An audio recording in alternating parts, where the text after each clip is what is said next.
صحبت اللہ والوں کی، صحبت اللہ والوں کی، اللہ سے ملوا جاتی ہے صحبت اللہ والوں کی، اپنا رنگ دکھا جاتی ہے صحبت اللہ۔ السلام علیکم ورحمۃ اللہ وبرکاتہ۔ بسم اللہ الرحمن الرحیم۔ محترم ناظرین،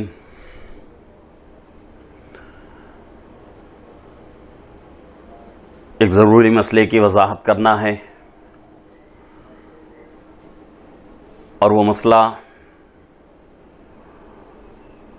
چاند کے تعلق سے، کیونکہ آج چاند گرہن ہے۔ تقریباً 2:30 بجے سے لے کر 6 بجے سے بھی اوپر تک چاند گرہن ہو رہا ہے، تو اس کے تعلق سے کچھ باتیں عرض کرنی ہیں۔ 3 باتیں ہیں۔ سب سے پہلی بات، چاند گرہن ہو یا سورج گرہن ہو کیوں ہوتا ہے۔ دوسری بات، چاند اور سورج کے گرہن کے وقت انسان کو اس سے نقصان ہوگا یا نہیں۔ دوسری بات۔ تیسری بات، چاند گرہن ہو یا سورج گرہن ہو اس وقت ہم کو کیا کرنا چاہیے۔ یہ 3 باتیں عرض کرنا ہے۔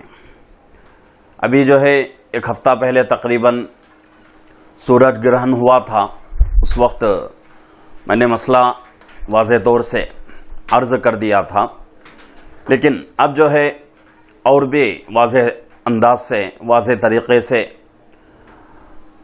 بات آپ کے سامنے لا رہا ہوں تاکہ بات سمجھنے میں آسانی ہو جائے۔ پہلی بات یہ ہے، سورج اور چاند گرہن کیوں ہوتا ہے۔ تو یہ جو ہے اللہ کی قدرت ہے۔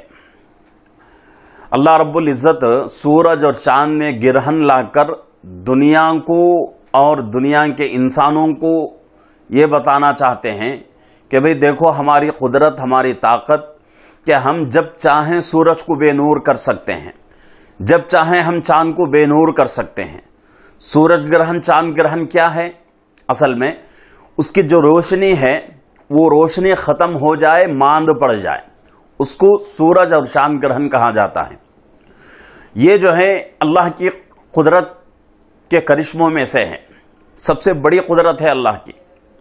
آج کل سائنس جو ہے بہت ساری باتیں کہتی ہے، کچھ باتیں صحیح بھی ہیں اس میں، لیکن ہمارے پاس دلیل سائنس نہیں ہے، بلکہ ہمارے پاس دلیل اللہ کے نبی صلی اللہ علیہ وسلم کی حدیث ہے اور قرآن پاک ہے۔ یہ 2 چیزیں ہمارے لیے دلیل ہیں۔ تو سب سے پہلی بات، سورج گرہن کیوں ہوتا ہے، اس کا جواب یہ ہے کہ بھئی اللہ رب العزت اپنی قدرت دکھانا چاہتے ہیں، تاکہ اس چیز کو دیکھ کر انسان سمجھ جائے اور اللہ کی طرف پلٹ جائے، اللہ کی طرف اللہ سے رجوع کر لے۔ یہ اور دوسری بات، سورج اور چاند گرہن سے انسان کو نقصان ہوگا یا نہیں۔ تو اس کے اندر جو ہے بات یہ ہے کہ بھئی آج کل جو افواہیں چل رہی ہیں، جیسا کہ حاملہ عورت کے تعلق سے، عورتوں کے تعلق سے، اور کمزور لوگوں کے تعلق سے، چھوٹے بچوں کے تعلق سے، کہ اگر جائیں گے باہر سورج گرہن میں، چاند گرہن میں، تو نقصان ہو جائے گا جان کا۔ تو اس پہ ایسی کوئی بات ہے ہی نہیں۔ اس سے چاند اور سورج گرہن یہ تو اللہ کی قدرت ہے، اس سے طبعی اعتبار سے کوئی نقصان اور ضرر نہیں ہو سکتا۔ اگر کسی کو نقصان ہو جائے اور ضرر پہنچ جائے تو اس کے بارے میں یہ نہیں کہا جاتا کہ بھئی چاند گرہن ہونے کی وجہ سے یہ ہوا ہے، سورج گرہن ہونے کی وجہ سے یہ ہوا ہے، ایسا بھی نہیں کہا جاتا۔ ہو سکتا ہے کہ اللہ نے اس کے مقدر میں لکھا ہو، جس دن چاند گرہن ہو رہا ہے اسی دن کوئی بیماری لگ جائے، جس دن سورج گرہن ہو رہا ہے اسی دن کوئی مصیبت اس پہ پڑ جائے۔ مصیبت، بیماریاں زندگی سے تعلق رکھتی ہیں، زندگی کا ایک حصہ ہیں، لیکن چاند گرہن کی وجہ سے بیماریاں آتی ہیں، مصیبتیں آتی ہیں، سورج گرہن کی وجہ سے بیماریاں آتی ہیں، کمزوریاں آتی ہیں، مصیبتیں پریشانیاں آتی ہیں، اس طرح کا خیال رکھنا یہ غلط عقیدہ ہے۔ اپنے عقیدے کو درست کرنے کی ضرورت ہے۔ چاند اور سورج گرہن جو ہے اللہ کی بہت بڑی قدرت ہے، اور اس سے طبعی اعتبار سے کوئی فرق نہیں پڑتا انسانوں کے اوپر۔ ہو سکتا ہے کہ بھئی اللہ کی قدرت ہے، اللہ دکھانا چاہتے ہیں، ایسا بھی ہو سکتا ہے کہ چاند گرہن ہو گیا، سورج گرہن ہو گیا، اور اس کی وجہ سے جو ہے دنیا کو اللہ رب العزت جو ہے ختم کر دیں، یہ الگ بات ہے۔ لیکن انفرادی طور پر کسی ایک انسان کے اوپر کوئی اثر نہیں ہوتا۔ اب تیسری بات، اس وقت ہم کو کیا کرنا چاہیے؟ سورج گرہن جب ہوا تھا اس وقت میں نے کہہ دیا تھا کہ جب بھی سورج گرہن ہو، چاند گرہن ہو، زیادہ سے زیادہ جو ہے اللہ کی عبادت میں مشغول ہو جائیں، اور سب سے اہم اور سب سے محتم بشان عبادتوں میں سے کون سی عبادت؟ نماز ہے۔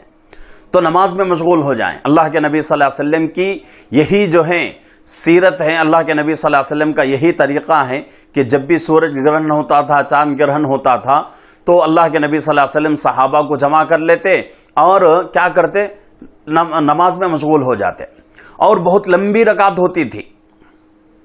سورج اور چاند گرہن میں بہت لمبی رکعتیں ہوتی تھیں، بہت لمبے رکوع، سجدے، قومہ، جلسہ، قعدہ، سب جو ہے مکمل جو ہے ہر رکن لمبا ہوتا تھا۔ یہ اللہ کے نبی صلی اللہ علیہ وسلم کی سیرت ہے، اللہ کے نبی صلی اللہ علیہ وسلم کا طریقہ ہے۔ تو آج چاند گرہن ہو رہا ہے 2:30 بجے کے بعد سے لے کر، تو اب سے یعنی کہ 2:30 بجے سے لے کر ہم کو جو ہے 6:30 بجے تک یہ درمیان کا جو حصہ ہے، اس میں گناہوں سے مکمل اجتناب کرنا ہے، مکمل جو ہے بچنا ہے، اور اس کے ساتھ ساتھ عبادت میں مشغول ہو جائیں، نماز پڑھیں، نماز نہیں پڑھ سکتے تو ذکر کریں اللہ کا، یا پھر جو ہے قرآن شریف پڑھیں، یا پھر جو ہے اور کوئی عبادت میں مشغول ہو جائیں، کوئی کتاب پڑھیں، کوئی جو ہے تفسیر پڑھیں، کوئی حدیث پڑھیں، یہ جو ہے یہ ان کاموں میں مشغول رہیں تو ہمارے لیے بہت ہی بہتر ہے۔ اور اسی طریقے سے جب بھی چاند گرہن ہو، سورج گرہن ہو، تو نماز جو پڑھی جاتی ہے 2 رکعت، اس کو جو ہے صلاۃ کسوف اور صلاۃ خسوف کہا جاتا ہے۔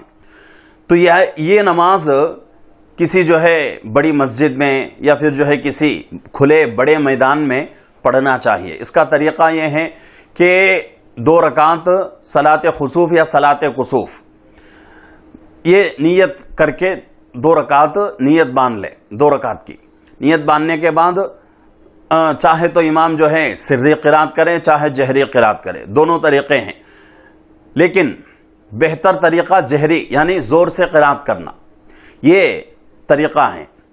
سری بھی یعنی آہستہ بھی قرات کر سکتے ہیں، جیسا کہ ظہر میں اور عصر میں قرات ہوتی ہے، تو اس طرح بھی پڑھ سکتے ہیں۔ لیکن لمبی نماز ہوتی ہے، اگر خاموشی سے یعنی کہ سری نماز اگر ہو تو پیچھے جو ہے مقتدی حضرات اکتا جائیں گے، ان کو بیزار ہو جائے گا، تو اس لیے بہتر یہ ہے کہ جہری نماز پڑھیں۔ جہری نماز اگر پڑھیں گے تو پیچھے جو مقتدی حضرات کھڑے ہیں ان کے اندر بشاشت آئے گی، اور ان لوگوں کو بھی جو ہے نماز میں کھڑے رہنے اور نماز میں مشغول رہنے میں شوق پیدا ہوگا۔ تو یہ طریقہ ہے نماز کسوف اور نماز خسوف کا۔ اللہ رب العزت سے دعا ہے کہ اللہ رب العزت ہم تمام کو جب بھی ایسے اللہ کرشمے دکھائیں اس سے عبرت حاصل کرنے کی اور اپنے اعمال کو سدھارنے کی اللہ ہم سب کو توفیق عطا فرمائے۔ السلام علیکم ورحمۃ اللہ وبرکاتہ۔